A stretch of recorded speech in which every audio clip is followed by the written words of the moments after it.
¿Qué tal, amigos? Pues bienvenidos al Ayuntamiento de Zaragoza.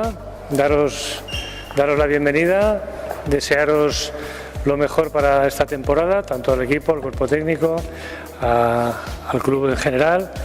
El empeño, el saber que contáis con una de las mejores aficiones, ¿no?, que ya trabajada a lo largo de los años. Yo creo que tenéis a la ciudad muy entregada y yo creo que eso es un buen punto de partida, ¿no?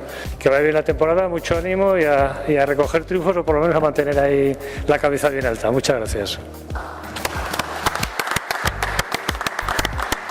Venimos una temporada más al Ayuntamiento de Zaragoza, a la casa de todos los zaragozanos, para presentar un año más al equipo de Básquet Zaragoza, que en breves fechas comenzará una temporada en la Liga CB.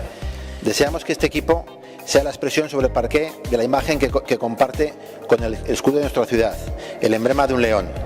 Queremos que la tenacidad, la garra y la lucha sean siempre nuestra actitud sobre la cancha y que esos valores los transmitamos a todos nuestros jugadores de cantera que lucen con orgullo nuestra camiseta.